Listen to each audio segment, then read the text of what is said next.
Hi, I'm going to show you in the screencast how to create a handout folder for your class. I have found the handout folder to be useful in my classroom when I want to share a template with my class, but I don't want to necessarily uh, share the entire document with my entire class. Um, More of a reference for students to use, and if they want to make a copy of it to use for their own whatever they're working on, then they can. So how to make a handout folder is what I'm going to show you how to do right now. First thing you want to do is create a new folder in your drive, and you're just going to name it, I'm going to name it Handouts Example, but you can name it whatever you want. You could name it Templates, whatever you want to name it, you can name it that.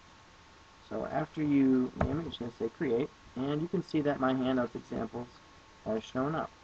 So basically, anything that we're going to eventually be dropping in this folder is going to be shared with whoever you want.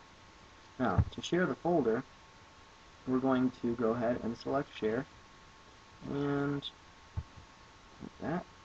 And after we select Share, we want to select the people that it is shared with. So, only the people below. I would share my class with this assignment, or with this handout folder. So I would add the students, my students, in here. So I might add, for example, might add my students in here. Okay, so I'm going to add my student or my class of students. I have a class list as well, so I can add my entire class because I made a group.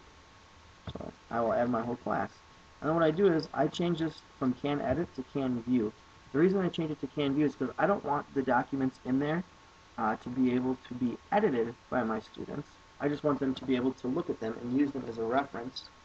Or if they want to use the document, they have to make, don't mind my dog yawning there, they have to make a copy of the file. So that's how they would use it. If they wanted to actually use the file, they would have to make a copy. So we're just making files that we want kids to use as a reference. So they're going to change that to can view, and then you can notify them if you want. I usually don't. I'll just tell them about it in class. And you hit share and save. I'm not going to hit share and save because I don't want to share this with my students. So that is how you make a handout folder. Now, the advantages of making a handout folder.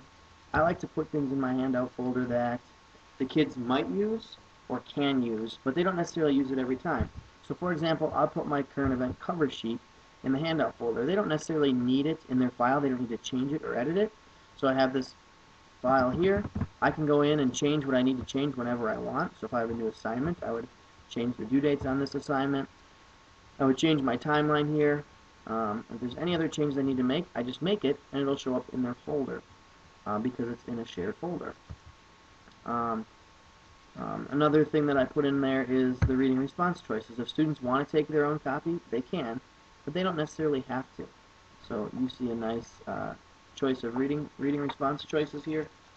They can choose these. They don't have to actually open and create or save this file for themselves. It's basically a spot where I can keep some files that we might use throughout the year in the class, but we don't necessarily use all the time. So there's all different types of options. I saved my class roster in here because of Valentine's Day. The kids were asking, well, I don't know all the boys' names in class, or I don't know all the girls' names in class. If I can't remember them, sometimes I'm afraid I'll forget them. So I just shared our class roster in there, and then now the kids have access to it, and parents can use it if they need to use it as well. So that is how you create a handout folder, and that's kind of some uses that I use in my classroom with the handout folder. So thanks for watching, and I hope it helped, and I just have to figure out how to end this video now.